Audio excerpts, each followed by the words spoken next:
teman-teman penikmat cerita-cerita horor di channel Spesial Horor dimanapun kalian berada. Salam sehat dan sukses selalu buat kalian semua. Kali ini Mimin akan membawakan sebuah cerita horor dari akun Twitter Om Ras @ras140217 yang berjudul Membuka Mata Batin Ingin Menjadi Indigo. Kisah nyata 4 orang remaja yang ingin sekali menjadi indigo, namun semuanya berakhir dengan kematian. Selamat menyimak kalau kalian benar-benar berani. Kisah ini bermula pada keempat remaja, 3 perempuan dan 1 laki-laki. Mereka adalah sahabat sejak kecil sampai usia mereka sudah menginjak 14 tahun. "Dit, bagaimana yang itu?" tanya Lani. "Yang mana?" tanya Adit tampak lupa. "Yang itu, Dit. Masa kamu lupa?" timpal Tino. "Oh, yang itu. Iya, aku kemarin sudah dikasih tahu sama Kamal," ujar Adit akhirnya sambil menepuk jidatnya. "Kalian siapkan kaca sama lilin ya, nanti bawa ke rumahku. Malam ini aman, orang tuaku tidak ada di rumah," lanjut Adit. "Yakin bakal berhasil? Setauku mata batin itu tidak bisa dibuka kalau tidak dengan orang yang paham dengan masalah itu," ujar Sari. "Yakin tidak yakin, yang penting kita coba," sahut Tino. "Ya sudah, kalau begitu aku pulang dulu ya teman-teman. Nanti malam aku langsung ke rumah Adit," kata Lani sebelum melenggang pergi. Satu persatu remaja itu pun pulang ke rumah masing-masing. Malam harinya, masing-masing dari mereka membawa plastik hitam berisi beberapa lilin dan cermin. Setibanya di rumah Adit, terlihat kalau Adit sudah menunggu mereka di teras rumah. Setelah berbincang-bincang sejenak, lalu mereka langsung menuju ke sebuah kamar yang sudah tidak pernah digunakan lagi, yang berada di bawah tangga. Kamarnya sudah cukup bersih, karena tadi sebelum teman-temannya datang, Adit sudah terlebih dahulu membersihkannya sendirian. Mereka sangat ingin bisa melihat hantu dikarenakan terobsesi dengan buku-buku hantu yang sering mereka baca. Mereka begitu penasaran dengan wujud hantu yang sesungguhnya. Lampu ruangan itu dimatikan setelah lilin berhasil mereka nyalakan. "Siap?" tanya Adit. "Siap," jawab ketiga teman perempuannya penuh semangat. Lalu Adit membagikan selebaran kertas yang bertuliskan tata cara membuka mata batin berikut dengan mantranya. "Jadi caranya cuma seperti ini?" tanya Tine sedikit ragu. "Ikuti saja apa yang sudah dituliskan," ujar Adit. Satu persatu mereka mulai fokus pada tulisan dan cara untuk membuka mata batin. Hampir 1 jam mereka duduk diam dan fokus. Tiba-tiba salah satu lilin padam. Lani kaget hingga membuat kaca di depannya jatuh dan teman-temannya juga tentu ikut kaget. "Kenapa, Lan?" tanya Tino. "Lilinnya mati." "Oh, mungkin angin," sahut Adit. "Mungkin juga nafasmu, Dit," ujar Sari. 2-3 kali mereka mencoba, tapi selalu saja ada yang membuyarkan konsentrasi mereka. Hingga jam sudah menunjukkan pukul 12 malam.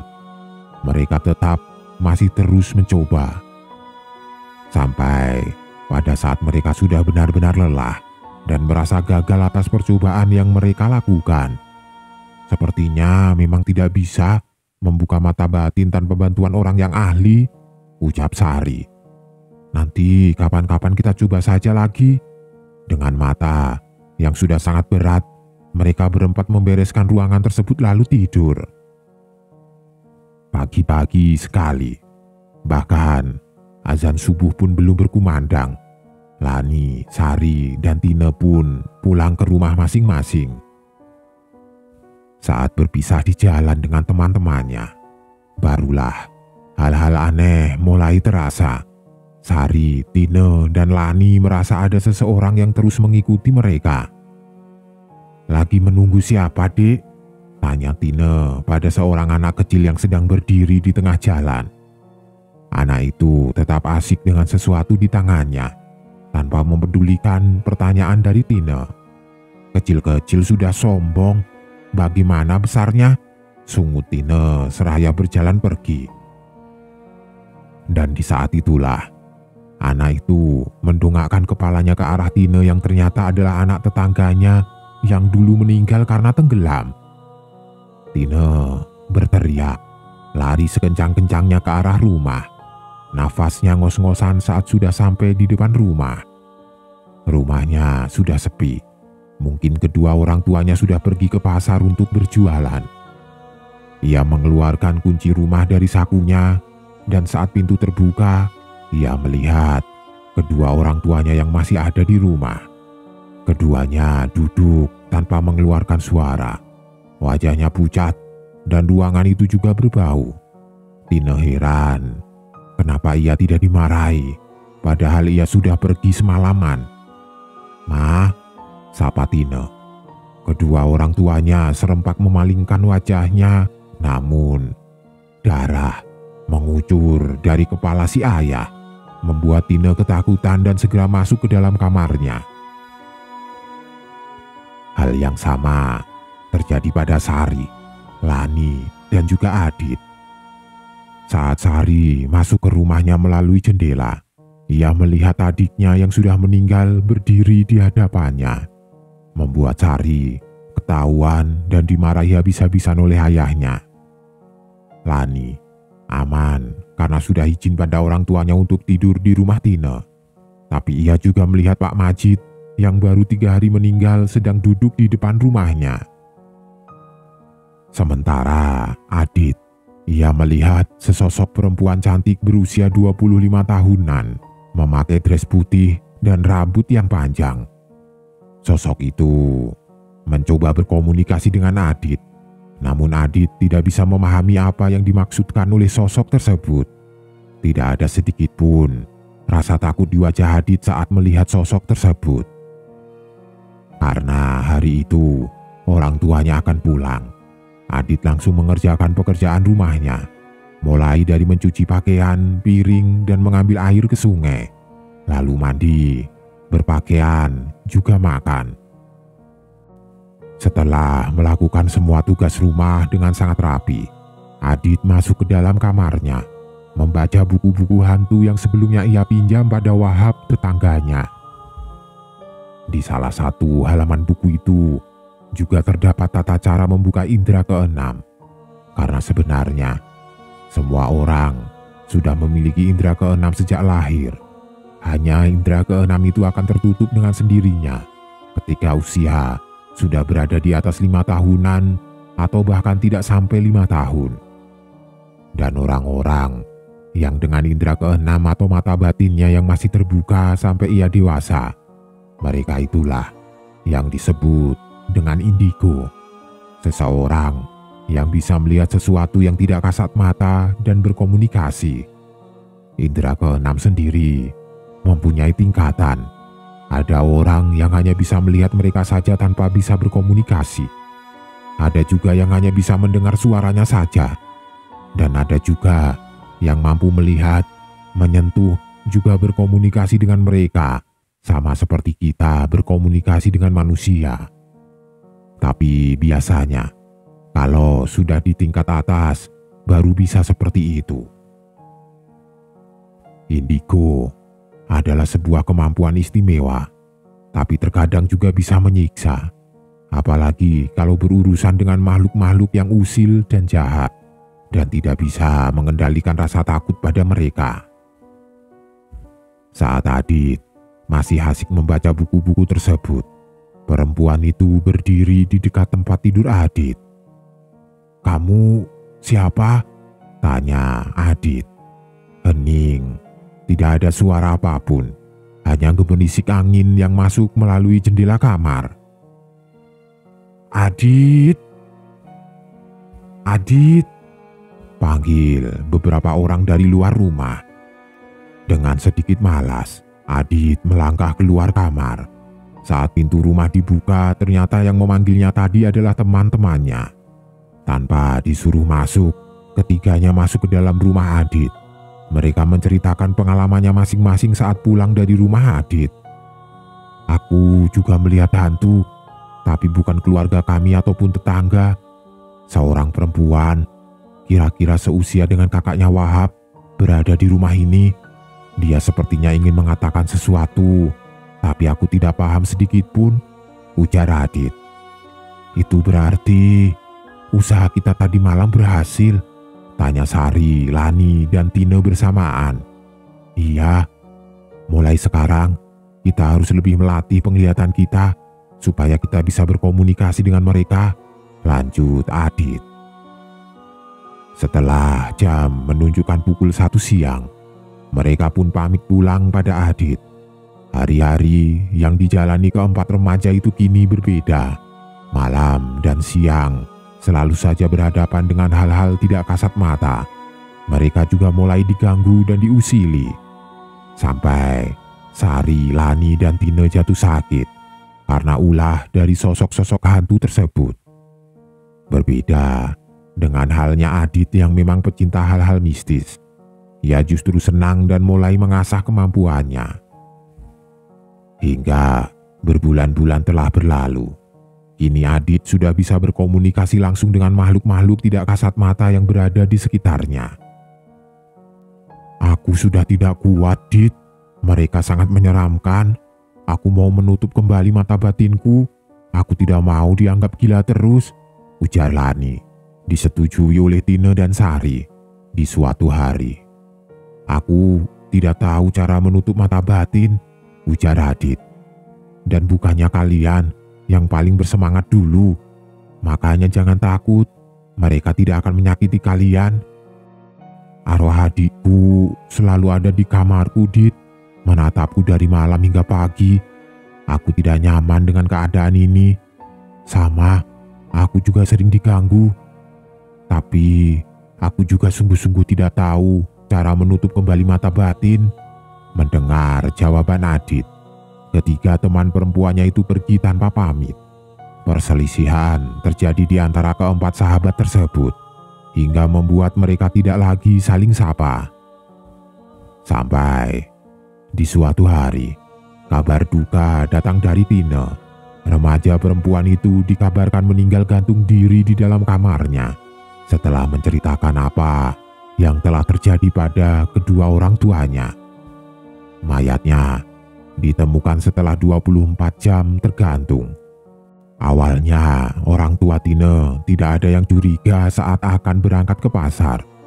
Namun saat sore harinya mereka pulang dan melihat keadaan rumah yang tetap seperti sebelum ditinggalkan tadi pagi alias tidak dibersihkan, langsunglah orang tuanya mengetuk-ngetuk kamar Tine.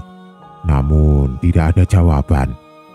Berkali-kali dipanggil dan digedor pintunya tetap tidak ada sahutan dari dalam, membuat ayahnya langsung berinisiatif untuk membuka paksa kamar anak gadisnya itu. Setelah terbuka, orang tuanya seketika histeris melihat tubuh anaknya sudah tergantung, diam, kaku, tidak bergerak. Ayahnya langsung berusaha menahan kaki Tine agar tidak menggantung, berharap anaknya masih bisa diselamatkan. Setelah kejadian mengenaskan itu, keluarga Tine menjadi sangat membenci Adit karena menganggap Adit dan dua temannya sudah mengajarkan sesuatu yang buruk untuk almarhumah. Dan seiring berjalannya waktu, 2 bulan setelah meninggalnya Tine, Sari dikabarkan menjadi gila dan sering membuat anak-anak tetangganya hampir terluka, sehingga dia dikurung dan tidak diperbolehkan keluar rumah lagi. "Aku sangat takut sekali, Dit," isak Lani. "Aku menyesal," lanjutnya. "Kamu harus melawan rasa takutmu itu, Lan. Jangan biarkan mereka menguasai pikiranmu. Tidak bisa, Dit. Mereka datang dengan wujud yang sangat menyeramkan. Aku hampir gila menghadapi mereka. Adit juga sangat sedih karena ia tidak bisa berbuat apa-apa untuk teman-temannya. Ia juga sudah berusaha mencari cara ke sana kemari, namun tidak ada yang tahu bagaimana caranya menutup permanen mata batin. Malam itu, kabar menyedihkan kembali terdengar dari beberapa tetangga Adit yang mengatakan kalau ada seseorang yang meninggal terlindas truk, tubuh korban hancur dan tidak terkenali. Adit berlari ke arah kecelakaan, namun ia terlambat karena mayat rupanya sudah dibawa. Namun, di tempat kejadian, Adit menemukan sisa baju yang sangat mirip dengan yang sebelumnya dipakai oleh Lani. Tidak, semoga saja ini bukan Lani, batin Adit. Di seberang jalan, Adit melihat sosok Lani tengah berdiri terpaku menatap ke arahnya. Saat ia berusaha mengejar, sosok itu malah menghilang. Sepulangnya dari tempat kejadian, Adit tidak bisa tidur semalaman hingga pagi menjelang. Keesokan harinya, barulah ketahuan bahwa yang meninggal terlindas adalah benar-benar Lani. Adit merasa sangat terpukul dengan kematian kedua teman-temannya. Dan tidak berapa lama setelah kematian Lani, kabar duka kembali datang dari Sari. Ia meninggal setelah sebelumnya menangis terus-menerus tanpa henti dan berteriak histeris sembari memanggil nama Tine dan Lani. Ia meninggal karena membentur-benturkan kepalanya pada tiang ulin, dan saat dia akan ditolong, ia meninggal di perjalanan. Sementara Adit mulai takut karena ia terus dihantui oleh ketiga teman-temannya yang telah mati. Mereka mengajak Adit untuk ikut bersama mereka. Saat orang tua Adit tidak ada di rumah Adit hampir saja kebakaran saat Adit tertidur. Tapi untungnya, hantu wanita yang tinggal di rumah Adit langsung bertindak membangunkan Adit. Dan api pun berhasil dipadamkan. Tapi gangguan-gangguan tidak hanya sampai di situ. Berkali-kali Adit hampir dibuat celaka oleh mereka yang tidak kasat mata. Dan berkali-kali pula lah Adit ditolong oleh arwah si wanita. Sampai akhirnya mereka berdua akrab dan berkenalan satu sama lain. Si wanita itu memperkenalkan dirinya bernama Kumala. Dia dulu meninggal karena ditombak oleh beberapa orang saat sedang mencari jamur. Entah apa penyebabnya, tapi bisa jadi karena orang-orang itu tidak sengaja dan mengira Kumala adalah hewan buruan. Lalu, karena mereka takut akan dihakimi oleh pihak keluarga Kumala, mereka pun mengubur mayatnya di tanah tersebut, yang sekarang adalah rumah Adit. "Kamu dendam pada mereka?" tanya Adit. Kumala tersenyum. Bibir pucatnya dan senyum aneh itu membuat Adit merinding. "Aku tidak dendam, dan aku tidak menyalahkan mereka. Aku suka dengan duniaku yang sekarang. Hanya saja," ucapnya sebelum hilang dari pandangan Adit.